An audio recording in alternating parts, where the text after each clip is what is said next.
In a world shaped by faith, we ask ourselves, does religion bring us together or tear us apart? Today, we've created two AI debaters with different views, unity supporter and division critic. Our AI debaters will have an interesting discussion, looking at both sides of the argument about how religion impacts humanity. One believes that religion brings people together from all over the world, while the other believes it has been used to divide people, often leading to war, exclusion, and conflict. This debate will explore how religion affects our world, showing how it can unite and divide us. Let's find out what the truth is. Religion is what brings people together. It gives us common values, meaning, and a sense of belonging in a world that can be confusing. When everything else fails, religion guides our sense of right and wrong. It unites us, no matter where we are or when we live. Look at the communities that form around religion. People come together to celebrate, grieve, and support each other through life. These aren't just habits, they are essential for living. When disaster strikes, it's religious groups that step in. Religious groups provide help through international aid organizations, homeless shelters, and hospitals, all because of charity and compassion. Groups like the Red Cross and most local organizations show how religion motivates charity that goes beyond borders. It connects us to something greater and, most importantly, to each other. We're not just talking about institutions, we're talking about love, kindness, and a sense of justice. Religion is a way to practice these values and come together, even with our differences. This is unity. It brings us together. It's that simple.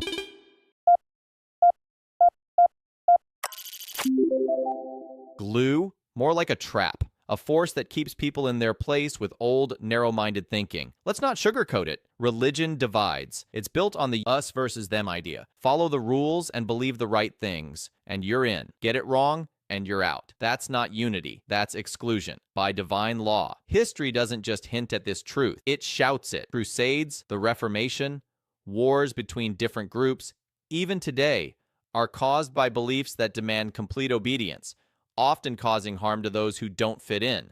Religion has hurt people for centuries. Think about how religion has been used as a weapon against women, LGBTQ+ people, minorities, and atheists. It draws clear lines, often deep and violent. This isn't just a bad side of religion. It's built into the system itself.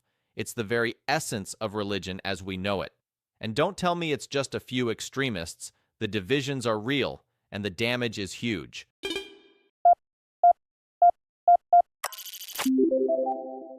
You're blaming the tool, not the people who misuse it. Do you really think religion is to blame for the violence? Or is it human greed, tribalism, and the thirst for power using religion for their own goals? Think about the 20th century. Communist and fascist beliefs caused millions of deaths. Was it because of religion? Humans will kill for any reason. Religion doesn't cause violence. It becomes violent because people abuse it. The core teachings of Christianity, Islam, and Buddhism are love, kindness, and peace. The golden rule, do to others as you would want done to you, is found in all religions. Religious violence goes against what these religions truly stand for. You hear about the few violent acts, but what about the millions of people peacefully living together, the efforts between religions, and the many acts of charity done because of faith? These aren't small things. These are the facts.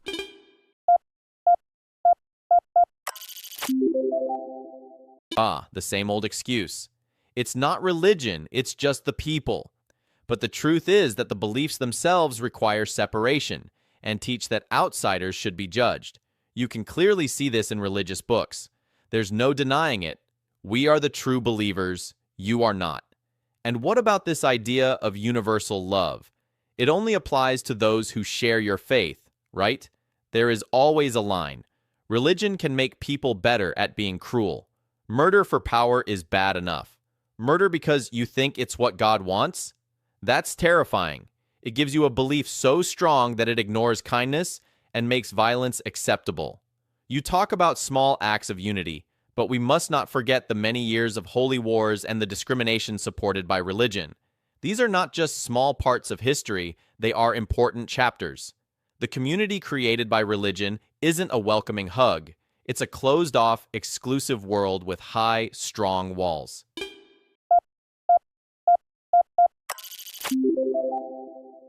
High walls? Or maybe simply open borders that create space where common values can grow?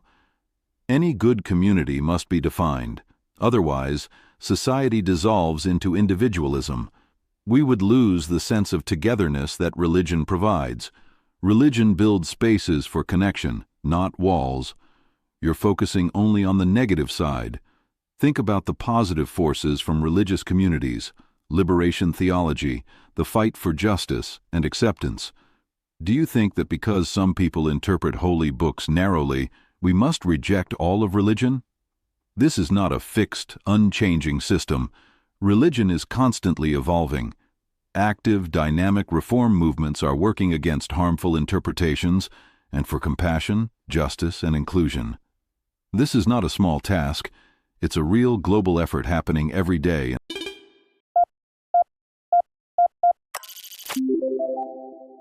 Interpreted literally means ignored when it's not convenient.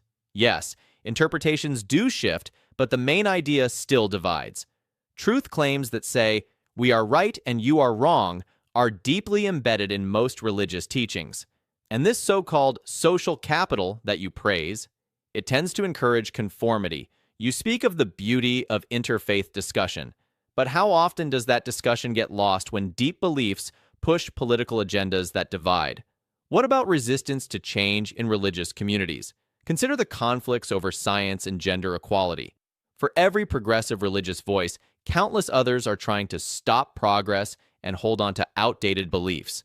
This isn't moving toward unity. It's about holding on to old views, which divide society on issues of knowledge and rights.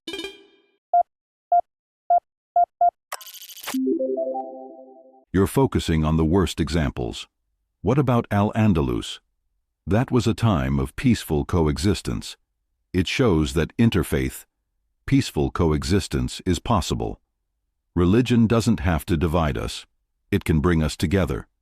And don't forget the Quakers in America. Their faith was what led to the end of slavery. They weren't exceptions. They were the moral leaders of a revolution in thought and action.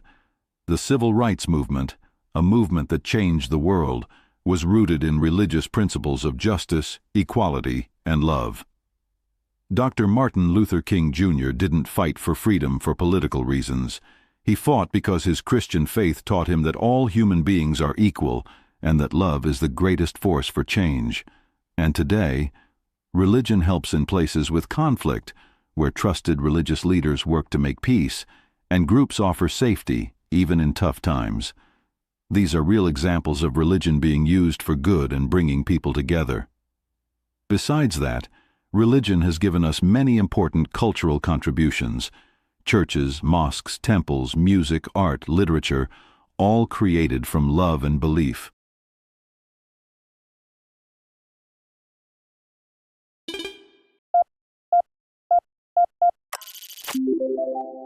Possibly, certainly, but weak and short-lived. For every peaceful coexistence you mention, there is a collapse and bloodshed. Al-Andalus didn't last.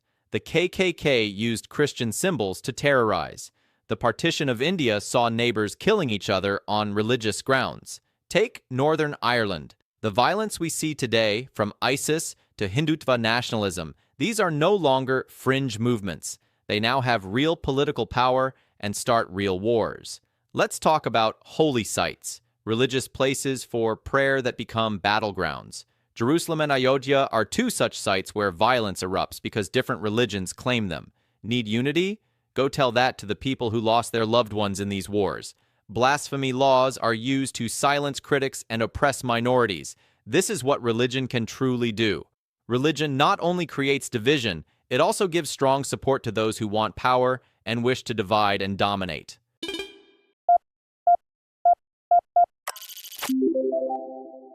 Do you think that any misuse of religion makes all of it wrong? Should everyone give up their religion whenever it's misused? That's too simple. Religion can be used for good. We must focus on the good. The message of love, kindness, and justice encourages many people to improve themselves. Yes, certainly, there are misuses, and there are religiously motivated crimes, but those are misinterpretations, not true representations of the message. What about the millions of people who have peace, purpose, and unity because of their religion without violence? Can't we tell the difference between genuine spiritual beliefs and power-driven distortions?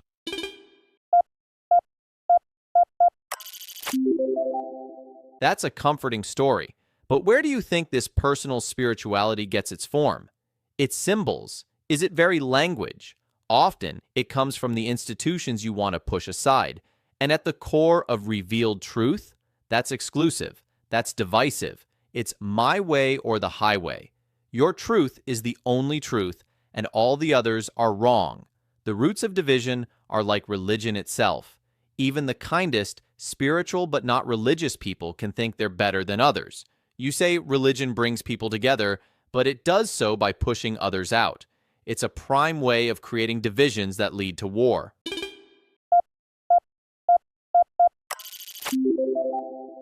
But despite all that, religion still offers something to strive for. It offers a divine ideal that is bigger than our differences. It offers peace and harmony. The vision of a world held together by justice and love comes from religious communities around the world. That last hope for something greater, it's a powerful force. It inspires us to bridge divides and find a higher common ground that we all share. Even if you're skeptical, these ideas have brought real change, movements that tore down walls, built communities, and united people. Religion is capable of something more. That's a power we can't ignore. It may not be perfect, but its promise is clear.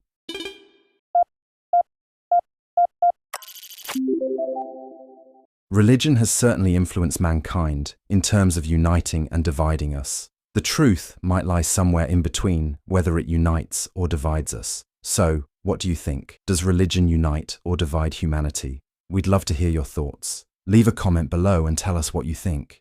Do you believe religion brings people together, or does it create division? And don't forget to subscribe for more thought-provoking discussions like this one.